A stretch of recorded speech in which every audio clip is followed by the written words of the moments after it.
So this section is about how to create and manage a participant survey. First of all, why do a survey?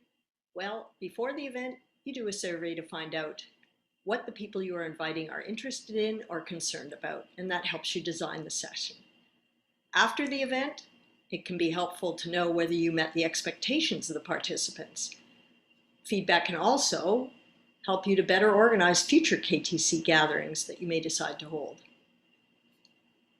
Participant feedback can also help you to organize follow-up activities to support the attendees who attended your session. And finally, sharing the feedback can help Climate Fast to improve the materials and the structure of the KTCC product for others. It's possible to use an email, but the survey tool offers several advantages. It covers the details that some people might not think to provide if you just used an email with a few questions. It also provides structured reports that can help you to keep track of responses, and the results can be shared easily while remaining anonymous. We use Google Forms for the survey because it's free and it offers the functionality that we have found we need. So to begin with, you're going to click on a link to the template. It will be on the website with the resources, but here I'm just going to click to one that I've set up.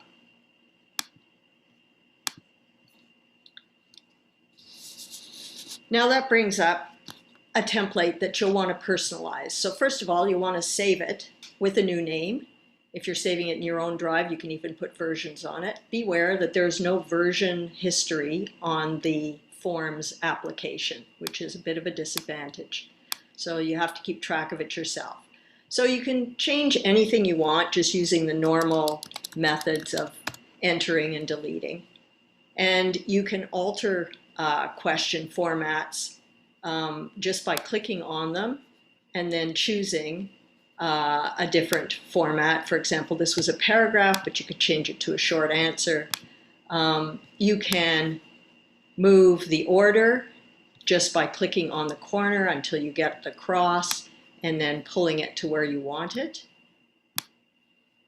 And you can create a new question just by pressing the plus, and then you can fill it in any way you want, choosing the particular type you want.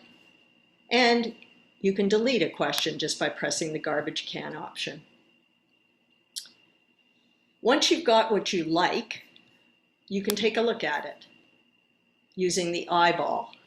It gives you exactly what the respondents will see in their particular platform, whether it's a phone or a laptop or a tablet.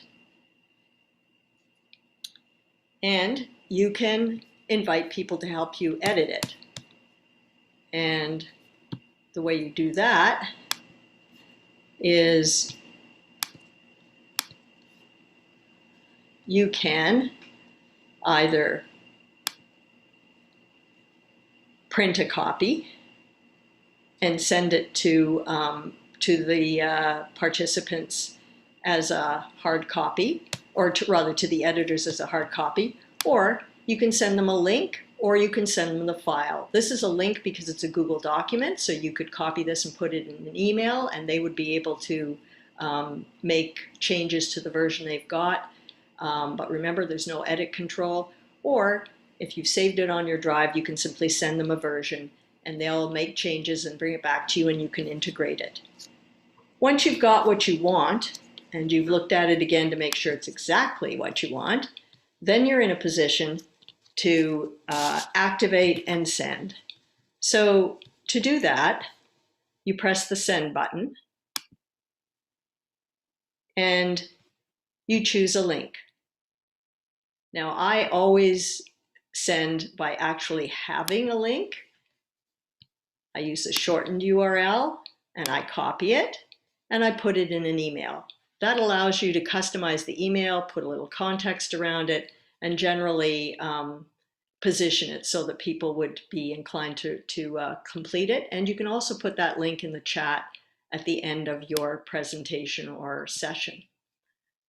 When you're ready to send it, you also have to activate it.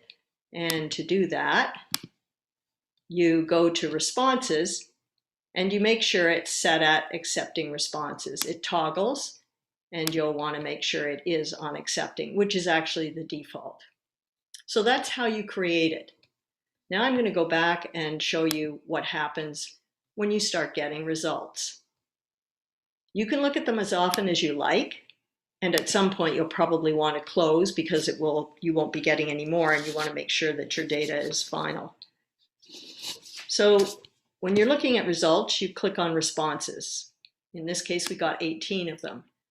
It defaults to the summary.